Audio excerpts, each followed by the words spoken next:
마가복음 12장 35절로 37절까지의 말씀, 오늘은 그냥 다 같이 쭉 천천히 한 목소리로 읽겠습니다. 시작. 예수께서 성전에서 가르치실새 대답하여 이르시되 어찌하여 서기관들이 그리스도를 다윗의 자손이라 하느냐. 다윗이 성령에 감동되어 친히 말하되 주께서 내 주께 이르시되 내가 네 원수를 네 발 아래에 둘 때까지 내 우편에 앉았으라 하셨도다 하였느니라. 다윗이 그리스도를 주라 하였은즉 어찌 그의 자손이 되겠느냐 하시니 많은 사람들이 즐겁게 듣더라. 아멘. 오늘 35절 말씀에는 예수님께서 질문을 통해서 우리에게 또 말씀해 주십니다. 어떤 면에서 보면 논쟁을 통해서 지금까지 말씀을 많이 주셨어요. 사람들이 공격을 막 했는데 오히려 그 공격으로 인해서 우리에게 말씀을 주셨습니다. 저는 우리가 하나님의 것이다. 그리고 부활했을 때 우리의 모습이 지금하고는 다르다. 살아계신 하나님이다. 이런 게 굉장히 또 저한테 감동이 됐는데, 사실 생각해보면 이거 막 공격하는 사람들한테 대응하는 question and answer 해가지고 그 답변으로 이루어진 은혜의 말씀이었어요. 근데 오늘은 오히려 예수님께서 질문을 통해서 우리에게 은혜를 주십니다. 35절 말씀에 보면 성전에서 가르치실 때 대답하여 이르시되 어찌하여 서기관들이 그리스도를 다윗의 자손이라고 하느냐고 질문을 하셨어요. 서기관들이 그리스도를 다윗의 자손이라고 왜 할까? 당시 성경학자들, 서기관들, 그리스도를 다윗의 자손으로 더욱 강조했습니다. 정말 더욱 강조했어요. 생각해 보면은 그리스도를 다르게도 구약 성경이 많이 말씀하고 있어요. 그러니까 모세와 같은 선지자, 이렇게 강조를 할 수도 있어요. 또는 아브라함에게 약속한 그 후손, 이게 다 그리스도를 가리키는 거죠. 또는 조금 더 가면은 여자의 후손, 아담에게 말씀하셨던 이런 것도 얘기를 할 수가 있는데, 당시의 정치 상황이나 사람들의 마음이 다윗과 같은 사람을 원한 거예요. 더. 그러니까 군인 왕이 다스려주면 정말 좋겠다. 군인 왕이 지금 딱 와서 우리를 다스리면은 독립, 자유, 군사력, 그리고 오히려 우리가 로마를 다스릴 수 있는 이런 모습을 줄 수 있지 않을까? 그래가지고 다윗 왕에 대한 마음들이 다 있었고, 그래서 서기관들도 그리스도에 대해서 다윗의 자손이라는 것을 굉장히 강조를 했습니다. 우리 36절 다시 한번 같이 읽겠습니다. 여기 조금 복잡하니까 같이 읽습니다. 시작. 다윗이 성령에 감동되어 친히 말하되 주께서 내 주께 이르시되 내가 네 원수를 내 발 아래에 둘 때까지 내 우편에 앉았으라 하셨도다 하였느니라. 도대체 이게 뭔 말인가 하는데 찬찬히 보면 금방 알 수 있어요. 이것은 시편 110편 1절에서 가져온 말씀입니다. 주께서 내 주께 이르시되, 여기서 처음에 주께서는 여호와 하나님께서 이건 다윗이에요. 그러니까 여호와 하나님께서 다윗의 주에게 이르시되, 자, 여호와 하나님께서 다윗의 주 그리스도에게 이르시되 내가 네 원수를 네 발 아래 둘 때까지 내 우편에 앉았으라, 이렇게 말씀하신 거예요. 그러니까 하나님께서 우리는 이제 알고 있으니까 이제 우리식으로 설명을 하자면은 성부 하나님께서 성자 예수님께게 내가 원수를 네 발 아래 둘 때까지 내 우편에 앉아 있어라, 이렇게 말씀을 하신 것입니다. 발 아래 둔다는 것은 전쟁에서 승리해서 적을 짓밟는 것을 뜻합니다. 완전한 승리. 그러니까 하나님께서는 결국에는 원수 마귀, 우리를 괴롭히고 우리를 하나님에게서 멀어지게 하는 마귀의 세력을 그리스도의 발 아래 두는 완전한 승리를 하나님께서 하실 거예요. 이거는 우리가 믿음으로 소망으로 기다리고 있는 것입니다. 그때까지는 그리스도는 하나님 우편에 앉아 있으라고 말씀을 하신 것입니다. 하나님 우편은 다스림의 자리이기도 하고 재판관의 자리이기도 하고 영광의 자리이기도 합니다. 그래서 우리가 사도신경으로 고백할 때도 전능하신 하나님 우편에 앉아 계시다가 이렇게 고백을 합니다. 굉장히 옛날인데 약 지금으로부터 4,000년? 예수님으로부터도 거의 3,000년이구나. 3,000여 년. 그리고 예수님으로부터 또 1,000년이 훨씬 더 전에 다윗이 성령의 감동이 돼가지고 이 성령의 감동이 된 다윗을 통해서 하나님께서 역사의 큰 흐름에 대해서 말씀해 주신 거예요. 아주 큰 그림을 그려주신 겁니다. 결국은 마귀의 세력이 멸망할 거야. 그때까지 기다리거라. 이 말씀을 예수님께서 가져오신 거예요. 그러면서 37절도 우리 같이 읽겠습니다. 37절 시작. 다윗이 그리스도를 주라 하였은즉 어찌 그의 자손이 되겠느냐 하시니 많은 사람들이 즐겁게 듣더라. 아멘. 다윗의 자손임을 강조하는데 분명히 사람들이, 그런데 다윗이 자기 자손에게 주님이라고 부르니 이게 뭔가 이상한 거 아닌가? 우리는 이게 지금 당연해요. 그런데 그때 당시 사람들은 좀 그런 생각을 안 한 거예요. 다윗의 자손이니까 다윗의, 좀 표현이 그런데, 하위 호환, 다윗보다 조금 못한 사람이어도 되지, 이런 생각을 한 거예요. 다윗의 자손이라고 하면서 다윗보다 약간 못해도 좋겠다, 이 생각들이 있었던 거예요. 그런데 다윗은 정작 그분을 주님이라고 불렀거든요. 그러니까 이게 뭐냐? 이러니까 사람들이 그러네 하면서 굉장히 말씀을 즐겁게 들었습니다. 저는 오늘 약간 옆길이긴 한데 말씀을 즐겁게 듣는 복이 우리에게 있었으면 좋겠어요. 우리가 설교를 듣거나 또는 성경 말씀을 읽거나 이럴 때 굉장히 즐겁나요?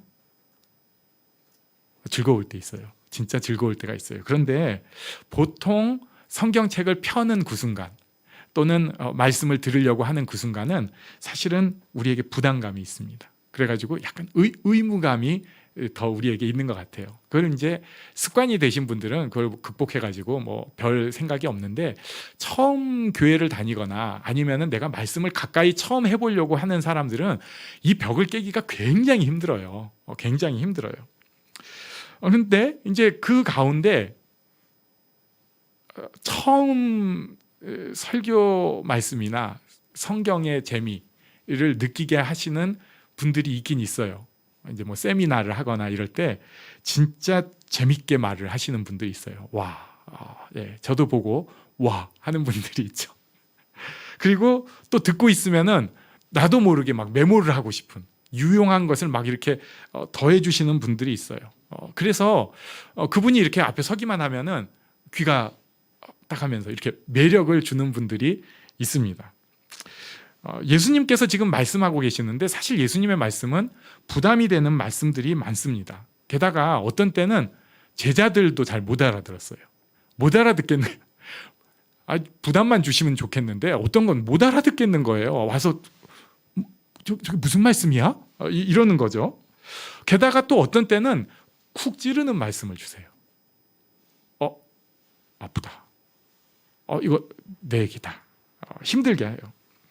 그래서 예수님 말씀을 생각하면은 어떤 면에서 우리는 좀 심각한 생각을 하게 됩니다. 또 저는 어렸을 때 이런 가르침을 받았어요. 어떤 목사님이 성경책은 항상 책상에 가운데 두래요. 옆에 두면 안 된대요. 중심에 둬야 된다고. 그래서 딱 성경책을 가운데 두고, 그리고 책상에 앉기 전에 꼭 손을 씻으래요. 왜냐하면 주의 산에 오를 자는 손이 깨끗해야 된다고. 손을 꼭 씻고. 그건 좋은 습관이었어요. 그분이 의도한 건 아닌데 이게 좋은 습관이더라고요. 손을 꼭 씻고 딱 책상에 앉으면은 성경책을 보는데 그냥 성경책 만지면 불경스럽다는 듯이 꼭 기도 한번 하고, 주님 제가 귀한 말씀을 만집니다 하면서 성경 말씀 가운데 있는 그 말씀을 심장으로 가져오는 마음으로 딱 가져와서 이렇게 딱 읽고, 비록 한 절이라도 그렇게 읽고 공부를 해라. 그러면서 하나님 저를 받아주십시오. 이런 마음으로 공부를 해야 된다. 이렇게 가르쳐 주셨어요. 저는 이거 좋다고 생각해요. 좋다고 생각해요. 그런데 문제가 있습니다. 너무 말씀이 무거워지는 거예요. 이제 이 말씀은 손 씻지 않으면 가까이 갈 수 없는 말씀. 그리고 기도 한 번이라도 제대로 해야지 이 말씀을 펴볼 수 있는 말씀. 내가 뭔가 좀 부끄러운 가운데 있거나 내가 죄 가운데 있을 때는 그쪽을 쳐다보지도 못하는 이런 오해. 그분이 의도한 거는 그것까지는 분명히 아니었을 거예요. 약간 의도했을 수도 있지만. 근데 저는 그렇게 오해를 해가지고 말씀에 대해서 하면은 부담감이 더 커지기 시작하는 거예요. 무겁다. 그런데 예수님은 그런 모습이 아니었습니다. 말씀 속에는 자유가 있습니다. 말씀 속에는 기쁨이 있습니다. 어떤 소위 말빨로 어떤 잔재미로 그렇게 재미나게 하는 게 아니라 말씀이 제대로 전달될 때 누려지는 감격, 기쁨, 이건 바꿀 수 없는 거예요. 야, 그 자유케 하심, 내 삶에 이렇게 꼭 필요하고 내 삶을 채우는 그 하나님의 말씀이 내 심령에 부딪혀 줄 때는 정말 말할 수 없는 하늘의 즐거움을 누릴 수 있게 돼요. 그리고 결과적으로 하나님과 화목함을 생각할 수 있게 되니까 또 평안함과 안정감 속에서 누리는 그 여유 있는 기쁨도 누릴 수 있게 됩니다. 저는 우리 삶 속에서 이 성경 말씀을 통해서 또는 설교 말씀을 통해서 이런 하나님의 기쁨이 꼭 있었으면 좋겠어요. 그렇게 있기를 바랍니다. 저도 말씀의 기쁨이 계속해서 이렇게 살아있기를 바라고요. 우리 모두가 그런 말씀의 기쁨이 있으면 좋겠습니다. 예수님께서 말씀하시니까 다들 어떤 면에서 즐겁게 듣고 있어요. 37절을 계속 봅니다. 다윗의 자손이라고 생각하는데 맞다. 그러나 다윗보다 훨씬 큰 이이다. 다윗이 주라고 고백하는 사람이다. 이렇게 말씀을 하신 것입니다. 당시 사람들의 생각은 다윗만큼만 해주면 소원이 없겠다. 다윗보다 좀 못해도 오시기만 하면 좋겠다. 사람들의 솔직한 심정이에요. 나라를 빼앗겨서 지금 고통받고 있고 그래서 강하면서도 거룩한 왕을 찾는 그런 마음입니다. 그런데 예수님은 다윗보다 훨씬 크고 강하신 분이었어요. 이 사람들은 그 이해를 못했어요. 성경학자들도 이해를 못했어요. 그런데 예수님은 정말 훨씬 크고 강한 분이셨어요. 결국 나중에 보면은 어떻게 됐는가? 역사를 조금 생각해 보면요.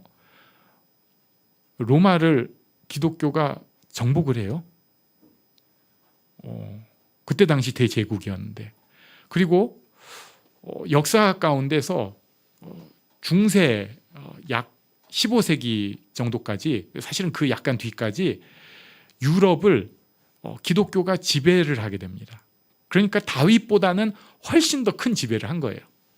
근데 우리가 이제 역사를 통해서 보니까 이게 좋은 게 아니네? 이걸 알게 된 거예요.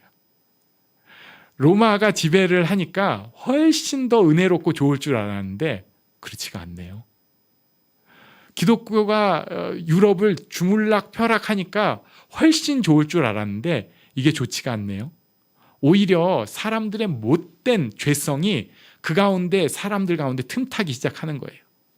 절대적인 왕정이 있고 기독교 국가에 우리는 하나님을 섬기는 나라야 이렇게 하니까 그 속에 오히려 못된 죄성이 들어가가지고 긴장이 풀어지잖아요. 전도도 필요 없어요. 다 교회 다니는데 마을이 다 교회 중심으로 있는데 하나님의 말씀 가지고 치열하게 사는 것도 별 필요가 없는 거예요. 누가 예수 믿는다고 핍박을 해? 아니면 너 이교도 꺼져. 오히려 이런 시대를 사니까 사람들이 굉장히 자유롭고 평안할 줄 알았는데 오히려 복음이 없어져 버려요. 어떤 사람들은 그걸 이용해 먹으려고 하고 상식에 벗어나는 짓들을 하기 시작했습니다. 권력 다툼이 목표가 되기 시작하고 그래서 교회가 아주 창피한 집단이 돼버린 거예요. 지금도 저는 그 생각을 좀 해요. 교회가 너무 힘이 써지잖아요. 그럼 좀 아슬아슬해요. 교회가 힘이 있어야 되죠. 교회가 참 성도들이 모여서 힘을 딱 잡으면 좋겠는데 사실 가만히 보면 아슬아슬해요. 아슬아슬해요. 우리는 좀 부족한 게 더 은혜인 것 같아요. 그러면서 사람들이 이제 성경을 보는 사람들이 알게 된 거예요. 우리에게 필요한 것은 다윗 같은 정치 군사의 왕이 아니구나. 이게 좋은 면도 있지만 더 필요한 것은 하나님 나라를 바라보는 우리의 모습이구나. 내가 뭔가를 가졌고 막 다 이루는 이 모습이 아니라 오히려 간절히 하나님께서 일하시는 것을 바라고 하나님을 바라는 그 마음, 그 소망이 오히려 우리에게 더 큰 복이구나. 요거를 알게 된 거예요. 자, 그렇다면은 그때 당시는 다윗과 같은 하나님을 찾았다면 지금은 어떤 하나님을 찾나요? 그냥 쉽게 평면적으로 얘기하면 부자 되게 하신 하나님을 찾습니다. 부자 되는 것 싫으세요? 전 좋아요. 전 솔직히 우리 교인들이 부자 된다고 하면은 뛸 듯이 기뻐요. 게다가 제가 부자 된다고 하면 날아갈 것 같이 기뻐요. 부자 되게 하신 하나님. 이것을 설명을 잘한 교회가 있었어요. 순복음 교회가 아주 노골적으로 말씀을 잘 증거했어요. 여러분, 예수 믿으면 현세 복을 받습니다. 부자 되게 하신 하나님입니다. 이걸 그냥 거의 노골적으로 막 그러니까 사람들이 자기 속마음이 솔직하게 들어지고 괜찮은 거예요. 근데 신기한 건요, 진짜 예수 잘 믿고 하나님 잘 믿으니까 부자가 되네요. 그러네요. 거의 많은 수들이 진짜로 부자가 됐어요. 특별히 하나님께서 훈련시키지 않은 훈련 때문에 넌 가난해야만 해, 이런 사람들은 아주 특별한 사람들이고, 그래도 매달리고 믿음으로 그래도 씨름하고 한 사람들은 정말 예수 잘 믿으면 세상의 그 재정적인 복도 주시더라고요. 근데 이게 전부가 아니에요. 그때 누렸던 그 하나님의 기쁨, 돈을 많이 벌고 났는데 이분들이 기쁨이 사라지기 시작하는 거예요. 그때는 돈 없어도 막 교회에서 기쁘고 서로 나누고 행복했는데 이제는 그게 없어진 거예요. 그 기쁨이 사라진 거예요. 이게 뭔가 잘못됐다. 그러니까 먼저 생각한 게 뭐였냐면은 목사님이 후졌나 보다. 그래가지고 새로운 목사님 은혜가 안 된다고 계속 갈아요. 그리고 내가 이게 지금은 다 이룬 사람이라서 그런 뭐 복음의 기쁨 같은 거는 저 젊은 애들이 필요한 거고, 나는 이제 그런 거 다 이미 그냥 이런 하회탈 같은 소리 하고 겉으로 실제 속마음은 이렇게 인상 쓰고 살면서 이렇게 사는 게 교회인가 봐, 이렇게 자기들 식으로 교회를 완전히 오해해버리, 겉과 속이 다른 생활에 안주해버리려고 하는 그런 모습까지도 생겼습니다. 하나님은 부자이세요. 그러나 그보다 훨씬 더 크신 하나님입니다. 자, 또 어떤 분은 치유하시는 하나님, 회복시키는 하나님에 대해서 굉장히 강조를 하고 싶어하고 해야 합니다. 왜냐하면 하나님 그런 분 맞으니까. 그런데 치유하고 회복시키기만 하면은 그게 다인가? 그렇지가 않아요. 하나님은 그보다 훨씬 큰 분이세요. 이기시는 하나님, 이루시는 하나님, 성취하시는 하나님, 기도 응답이 되시는 하나님 맞아요. 그런데 하나님은 그것보다도 훨씬 큰 하나님이세요. 그 하나님이 우리 하나님, 나의 하나님입니다. 하나님은 그렇게 내 머릿속에 있는 작은 거, 크긴 한데 부자 되고 싶은데, 그런데 이것보다 레벨이 다르게 크신 분이라는 거예요. 다 가지고 계신 분이지만 그것보다 훨씬 큰 분이시라는 것입니다. 이게 사람들이 오해해가지고 한쪽으로 몰고 가기 시작하면은 문제가 생겨요. 왜냐하면 하나님을 지 맘대로 축소시킨 거거든요. 군사적인 하나님만 생각하면은 진짜 큰일 나요. 돈만 벌게 하는 하나님 생각하면 이것도 큰일 나요. 치유하시는 하나님만 생각해도 웃겨져요.